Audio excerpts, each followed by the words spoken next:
Welcome to the Develop Yourself podcast, where we teach you everything you need to land your first job as a software developer by developing yourself, your skills, your network, your habits, and more. I'm your new co-host, Peter Elbaum, and today I'm going to talk with you about the best way I know to learn to code.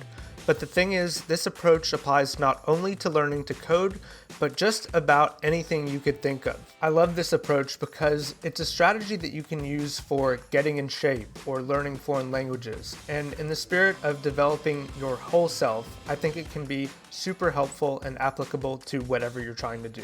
Before we get going, I just wanted to provide a little bit of context as to why you're hearing my voice right now and not Aaron's. So as I mentioned at the beginning, I am a new co-host. My name is Peter Elbaum, and I'm currently an independent software developer.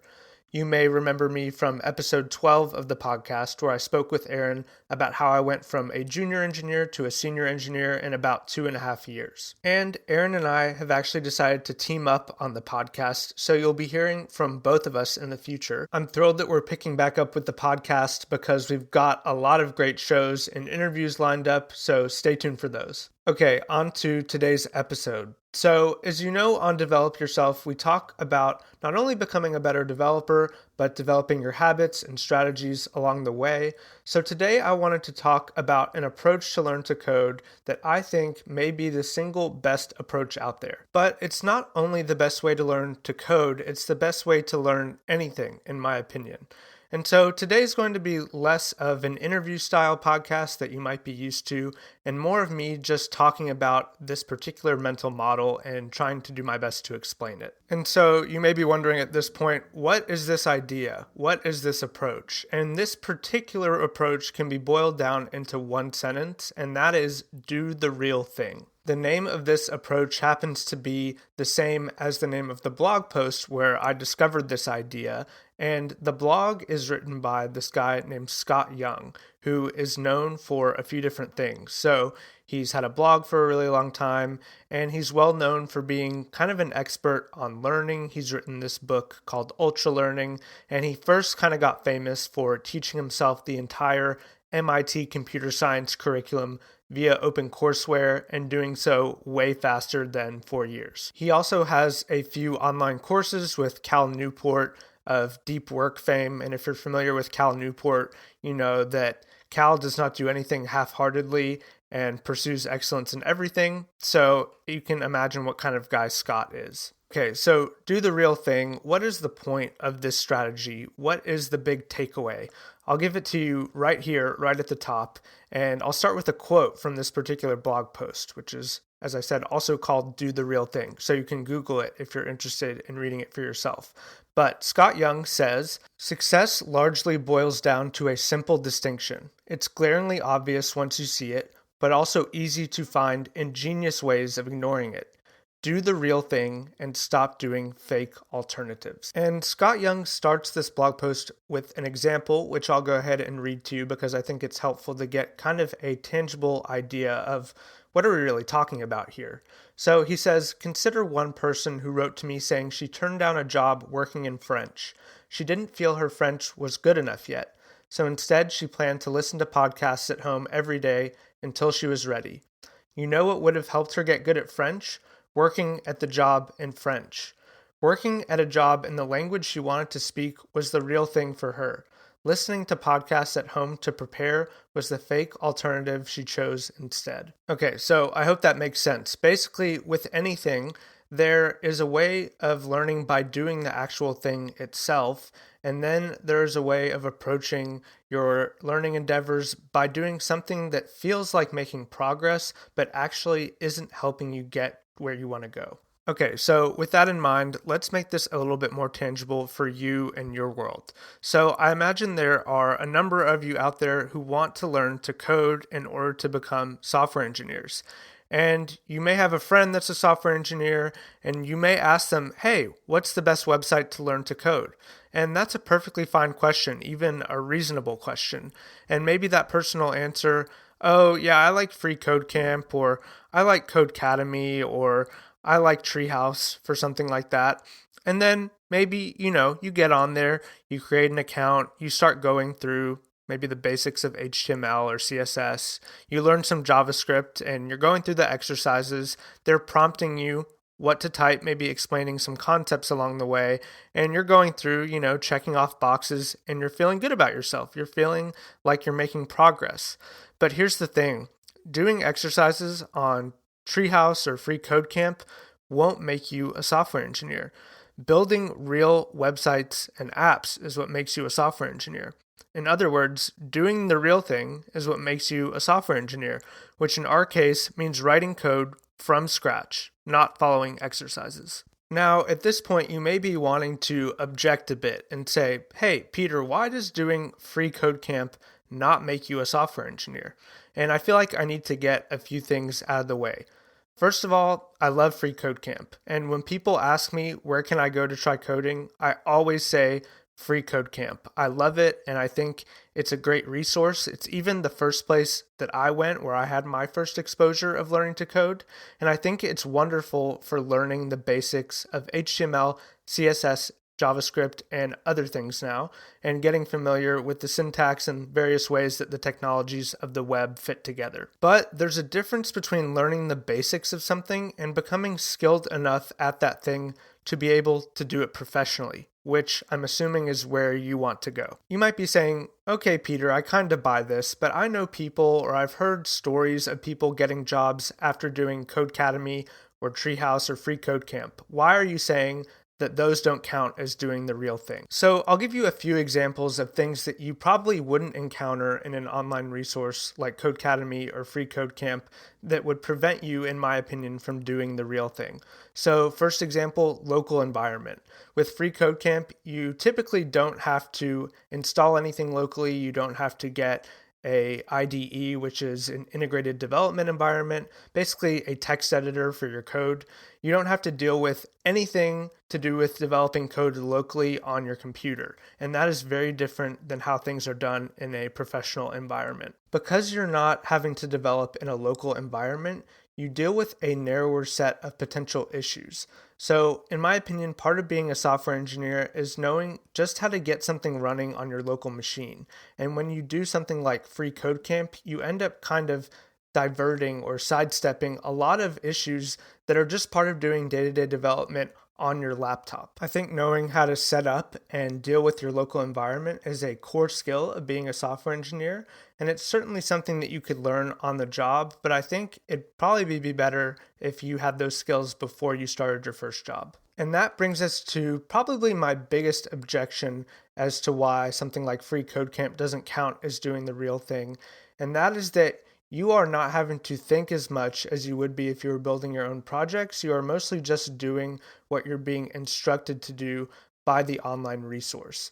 And the problem with this is that concepts don't stick as much when you're following orders as when you're forced to put those concepts into practice on your own. A quick example of this from my career, I was very intimidated for a long time by Redux. And I tried, Wes Boss's course and tried a few tutorials, but I just couldn't grasp it. And I really couldn't wrap my head around it. And it wasn't until I got a job with Redux as part of the tech stack where I had to use it every day and I had to deliver products under pressure with fear of potentially losing my job if I couldn't do my job, that Redux really began to stick. So what I described might be kind of a nice forcing function situation, but I think the point for us is that doing the real thing, using a particular technology in a real project, is a way better way to learn than just doing some kind of code along exercise where you're being instructed what to do at every step of the way. Let's say you buy my premise at this point and you say, okay, Peter, I buy that we tend to shy away from doing the real thing. Your next logical question might be, why do we do this? And I want to spend a second examining our motivations, because I think when we are aware of our motivations, we're then able to better notice when our defense mechanisms are cropping up, particularly when it comes to stuff like this. Okay, so why do we avoid the real thing? The answer is that the real thing is often painful. So here's another quote from the blog post that sums things up nicely here. So Young, speaking about fake alternatives, says, "This doesn't mean fake work is effortless. Instead, pretend activity always has just enough difficulty to allow you to trick yourself into thinking you're doing something that matters. but conveniently, it avoids any of the truly difficult things the real situation would create. He then goes on to say, real things have risk. They have the possibility of failure. They have frustration. They force you to confront the possibility that maybe you just aren't good enough. This quote sounds harsh, and maybe it is a little bit, but it definitely rings true for me personally. I know for myself, I can look back on various endeavors from my life and pick out the times where I didn't do the real thing because I was afraid to fail. It's a lot easier to give 80% and convince yourself that you could do whatever the thing in question is if you really tried. I know for myself, when I really want to achieve something badly is when I see this pattern start to crop up, because I'm afraid that if I put my full effort on the line and don't succeed, that will essentially be too much to bear. And I really only notice these things by introspecting and kind of thinking about the past. A lot of times it's kind of subconscious, but I think it's important to be aware of, like I mentioned, so that we can start to combat it a bit. So the point is, it seems like we tend to hold ourselves back in this particular way. And since that's the case, I think people that end up doing the best in any field, and particularly coding, are those that can withstand pain in the pursuit of acquiring skills, because, as we said, doing the real thing is painful. It's hard. I wanted to also talk about a particular variation of doing fake alternatives that I've seen crop up both in my life and in the lives of people that I'm helping learn to code and just family members who want to acquire particular skills, and that is understanding as a crutch. So this particular variation of avoiding hard things ends up looking like wanting to fully understand something before taking action. And I'll give you an example from my own life to make this a little bit more tangible. So I signed up for an online class with the musician Blanks. He has a very popular YouTube channel, and he has a month-long course on monthly.com where you learn how to produce pop music. So I took this for fun and was really excited. And as part of the class, I got a MIDI keyboard. If you're not aware of what those are, it's basically just kind of a little plastic keyboard that you can plug into your computer and create beats and electronic music. And so when I got my MIDI keyboard and I sat down to start using it, I was tempted to first pull up a bunch of YouTube videos about how to plug it in and how to set it up. And then I was tempted to try and research the particular recording software that I'm using. So that's Logic Pro 10 on the Mac. And before I did any of these things, I caught myself and I started to think about, why did I get this keyboard in the first place? And why did I want to take this course? And the reason was to make music, but I was a little bit scared about what if it's hard, or what if I don't know how to use the software. But I recognized that this was avoiding doing the real thing. So instead of going into all this research mode, which was really just my way of trying to resist pain, instead I made myself just pull out the software, pull out the keyboard, and write a song. And guess what? It was a really bad song. But by the time the course rolled around, I was familiar enough with the software and the keyboard to be confident in what I was learning. And in fact, I had encountered problems by trying to do things on my own that then made a lot more sense when we covered them in the course. So keep that example in mind as we discuss software engineering. So now the question is, we talked about what doesn't count as the real thing, but what should we do instead? What does that look like? And before I mentioned that building real websites and apps is the answer. Step away from guided exercises and build a real functioning website or web app on your local machine and deploy it. That is doing the real thing. But you may be asking yourself, what do I build? And this is a common question. In fact, it's common enough that people like Wes Boss, who you've heard previously on the podcast, built sites like JavaScript30.com, which is a 30-day challenge building real projects. And it's full of ideas, things that you could tweak and remix. And that's all great. I would say do JavaScript 30. But I have a slightly different answer to this question, and reasonable people can differ on this. But my particular answer to the question of what you should build is to build something that solves a real problem in the world, either for yourself or for people in your life that you're close to. And why do I think this? There's several reasons. The first is that Solving real problems is way more fun than making another to-do list app. It's really motivating to make your own life better with code or to solve the problems of people that are close to you and see your code work and make their lives better. This approach also generates more unique app ideas and website ideas. So I mentioned that the world doesn't need another to-do list. And there's a reason that a to-do list is kind of a stereotype as a common project idea. It's because it's in a lot of tutorials. And you don't want to do something that somebody else has done, in my opinion. It's just not as exciting and not as fun. And when you look to real problems in the world, you end up having to generate novel approaches to solve those problems. So I'll give you an example from my own life again. My wife has several aspects of her job that are extremely boring and repetitive. And whenever you hear the word repetitive, you should think code and automation, because code is perfect for automating boring, repetitive tasks in our lives. And so what I did was I spun up a Node.js script, and my wife's task previously was to convert CSV downloads into HTML by hand, like row by row. So she was taking values from CSVs and inputting them into the same little chunk of HTML, but having to do that row by row by row. And so I thought, obviously, this is a great use case for an automation. And so I spun up a Node.js script and I wrote a script that took the CSV as input, crunched it, and then returned HTML. And so at the beginning, basically this was just a script that was running on my local machine. Whenever she sent me CSVs, I would crunch them, send them back to her, and then she would do what she needed to do, updating her company's website. But eventually I got tired of having to deal with this, basically. And so what I did was I put a web app front end around this script. So I basically built a full stack Node.js app, hosted it on Heroku for free with a weird URL that Heroku gives you when you have a free dyno. And now it's a web app that she can go to whenever she needs to, input or upload her CSVs and get her markup back. And this basically took me no time, right? It took me maybe a couple hours, maybe 1 hour to build the script initially, and then another hour to turn it into a web app and deploy it. But it has been so fun watching my code in the real world solve a problem for somebody that I care about. It's super motivating. And I think that's an important point because it can be really hard and discouraging to learn to code.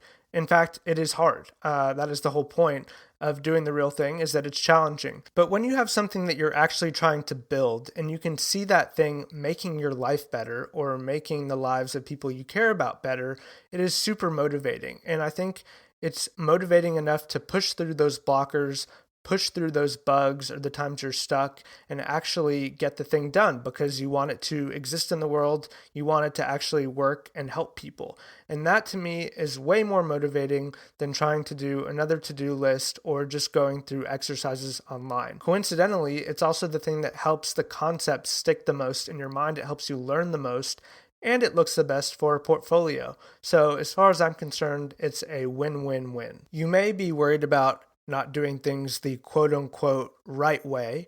And so to close, I'll tell you a story about a developer that I love. It's this guy named Peter Levels. He's at Levels.io on Twitter if you're interested in following him. And he is a completely self-taught developer. And he has several websites that make millions and millions of dollars a year. So he was very early to the digital nomad trend, and he was very early to the remote work trend. So he has a remote work job board. He has a site called nomadlist.com, which basically shows how good each city in the world, like each major city in the world, is for digital nomads. And like I said, these sites generate him millions of dollars a year. But the cool thing about Peter, aside from being self-taught, like I mentioned, is that he basically doesn't care about convention. So anything that a normal developer would say, hey, you need to do this or you need to do that, he basically doesn't do at all. So with his remote job board, which makes, like I said, millions of dollars a year, it's all in one index.php file. And so this would be considered by most people, I think, bad practice, right? To have all your code in one file. But he is basically focused on solving the problem, right? The problem was, let me build this job board. The problem was not, let me do everything, quote unquote, the right way. And so he mentioned in a podcast that I heard that having people that aren't doing things the right way generates new approaches and very creative approaches to solving the same problem.